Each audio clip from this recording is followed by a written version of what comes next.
I'm Alex Wesson, and this is my son Oliver's story. I remember moving to North Bay to start Teachers College and meeting my new housemate, Allison Brown. You may know her as a super awesome RT here at Sick Kids, but back then she was just my super awesome roomie in a house full of crazy people. I asked her what she was studying, and she told me she was going to be an RT when she grew up. What the heck is that? I asked her. She started to explain, and I condensed it in my head. She's like, a physical therapist for lungs. Great. I'll file that under information I'll never need to know and go back to talk about our crazy roommate. Fast forward 5 years, and I'm walking through the halls of Sick Kids, tearful, terrified, and completely unsure of what the future holds. I'm 20 weeks pregnant with my second baby, a boy, and he's got a congenital diaphragmatic hernia. I'm here with my husband to meet with Dr. Cox in PICU, Dr. Langer in surgery, and Michael Marshall from the chaplaincy. I know he's going to be very sick. I know the odds are that he's going to die, but I don't have any idea what our time in the hospital is going to look like. Then I bump into Allie, who I haven't seen in years, in the hall. She works here. She works in the PICU, and her being an RT is suddenly something much more important than our stupid roommates. It's going to be her job to save my baby's life. I'm still not really sure what an RT does, but I'm very glad that she is one, and that someone I know and love is going to take care of my precious child. It was like a ray of sunshine had shone through the dark clouds that were following us around. This was before I knew that everyone here treats every patient like they're their very own family, and that respiratory therapists were going to be shining sunshine down on us all the time. On July 2nd, 2012, Oliver came tearing into the world in a super fast 90-minute labor that ended with me yelling, "I'm not pushing him out. He's going to die. You're going to have to cut him out." Then being told very firmly that I in fact was going to push him out, and everyone would do their very best to keep him alive. I still didn't quite understand how true that was. Then he almost died. After all, he only had one lung, and it was only a third of the size it should have been.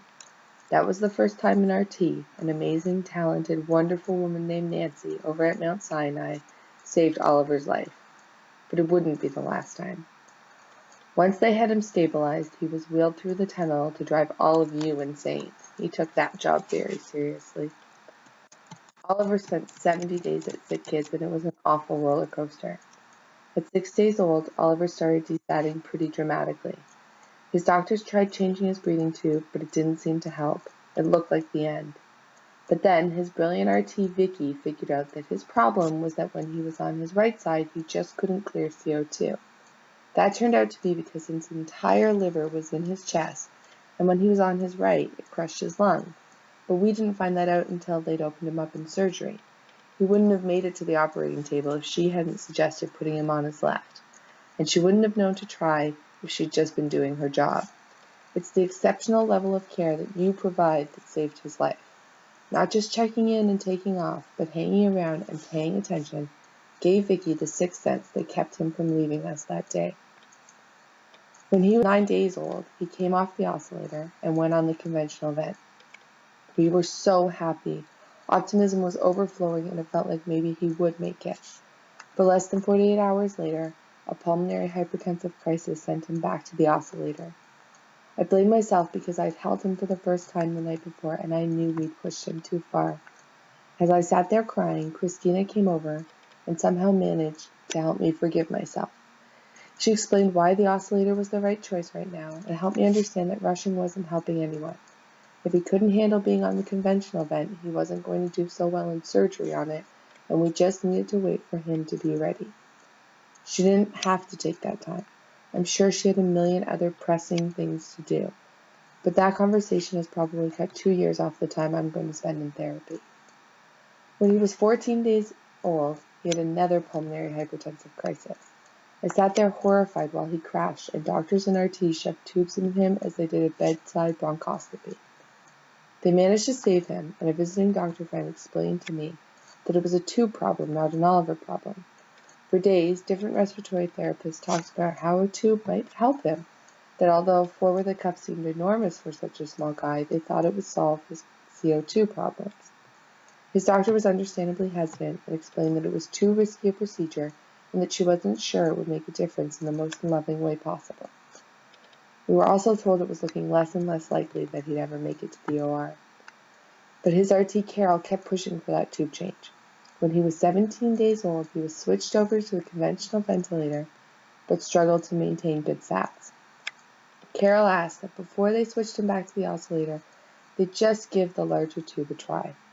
We were so happy when they finally did, and even happier when it worked.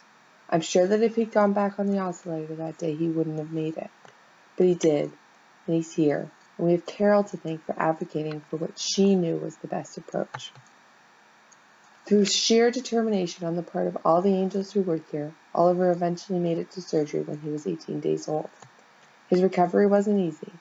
He developed chylothorax, and that lymphatic fluid gave his tiny lung a run for its money that was almost worse than his liver. But you held his hand and mine as he struggled through it. On August 8, 2012, Christina extubated Oliver. He was 37 days old. It was the best day of my entire life. That was the day I knew he'd live, and that I get to watch my tiny little fighter grow up, the best gift you can give to a mom, a gift Christina gave me. My smile came back that day. Not the making a brave face smile I'd been making, but a real one. I was sad I wouldn't be spending any more time with the amazing RTs in PICU, but I was more endlessly grateful not to need to. He was another 33 days in the hospital, and on September 10th, 2012, we got to bring our baby, the one who was supposed to die, home, alive, happy, and healthy. Being the parent of a sick baby changes you in countless ways. Spending so much time here in the presence of so many people who never ever just do their job has changed us dramatically. I realize that everything we do in every moment of our day matters. While a day at work may just be a day at work for you, you hold the lives of our children in your hand, and you know it. Watching you use every fiber of your being to protect his tiny little lungs, nurturing them, not pushing him even when we were desperate for things to move more quickly, slowing down to chat, explain, and laugh with us. There's no way to put into words how important that was, how much we needed it, how much we still appreciate it.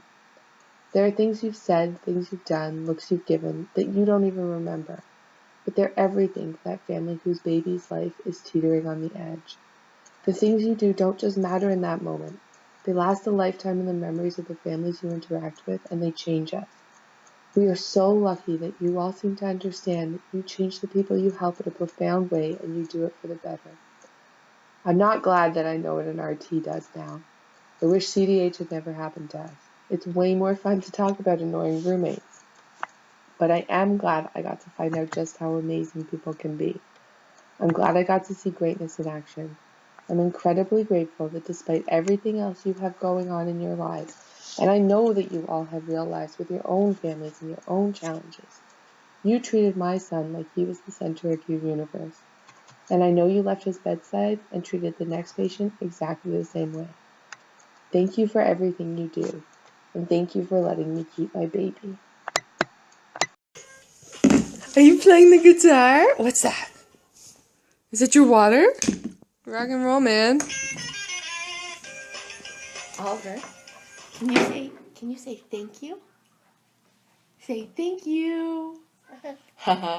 Thank you.